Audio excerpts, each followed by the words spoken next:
All right, today we're tackling compound interest. We're going to talk about the $1 million myth and then hit you with the sobering reality. Let's get into it. You've probably heard this quote before, right? It's often linked to Einstein. Compound interest is the eighth wonder of the world. It's famous for a reason because it just perfectly nails the two sides of this coin. It can either make you rich or it can crush you with debt. So, why do we all get so obsessed with this idea? Well, a lot of it comes down to this legendary spreadsheet that's been floating around the internet for like ever. You've probably seen it. It lays out this super simple, almost too good to be true path to becoming a millionaire.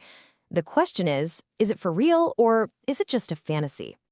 Okay, let's kick things off with section 1, the $1 million promise. This is the part that gets everyone's attention, the dream of hitting that 7-figure mark.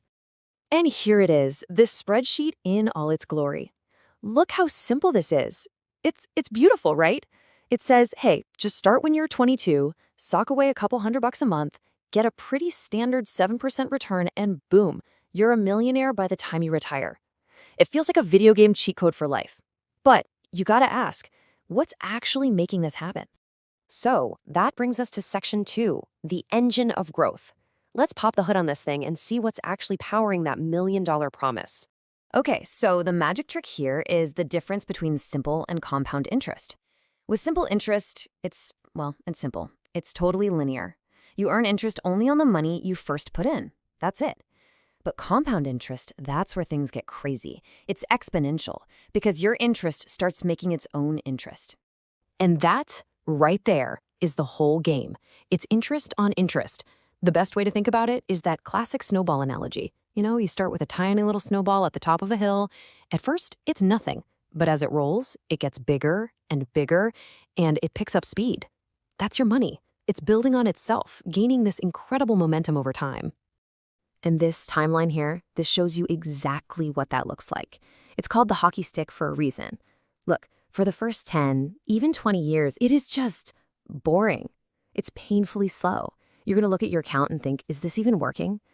And honestly, this is where most people give up. But if you can just hang on, you hit this magical point where the curve just shoots upward. And in those last 10 or 20 years, the growth is absolutely explosive. Your money is making more money than you're even contributing. It's wild.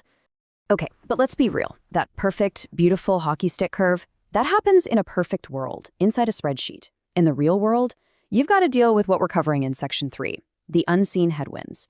These are the things that are constantly trying to slow you down. And there are 3 big ones we really need to get into. First up, you've got market volatility, the crazy ups and downs. Then there's the constant quiet bite of inflation. And finally, my personal favorite, the silent killer of wealth, fees. So that 7% return in the spreadsheet, yeah, the market does not give you that every year. It's not a nice, steady paycheck. It's more like a roller coaster. One year you're up 30%, feeling like a genius. The next year you're down 20%, feeling sick to your stomach.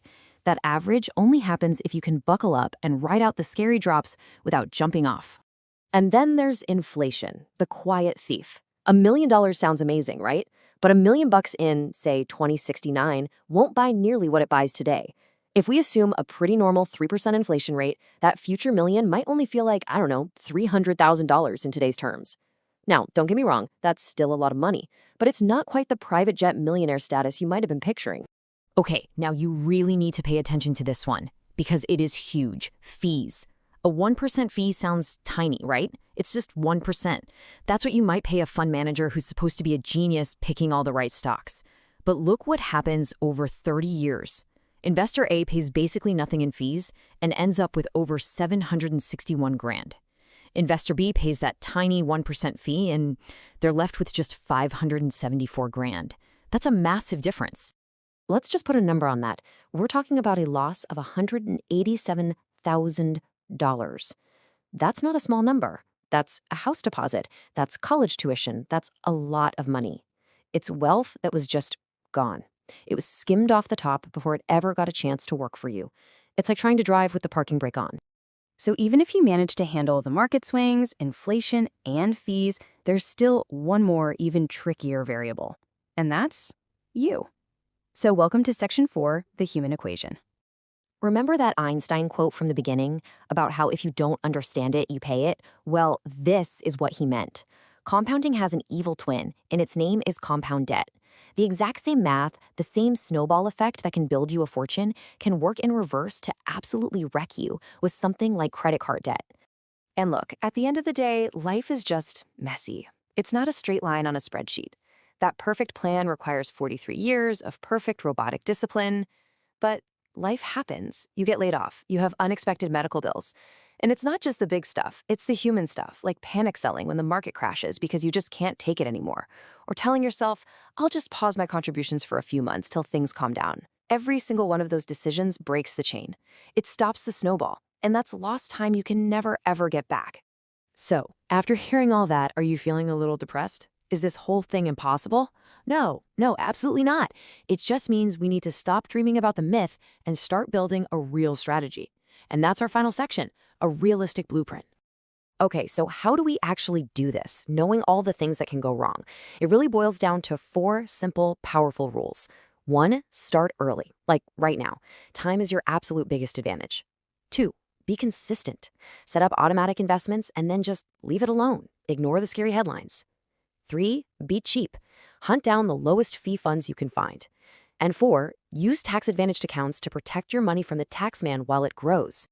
And that last point about taxes is a game changer.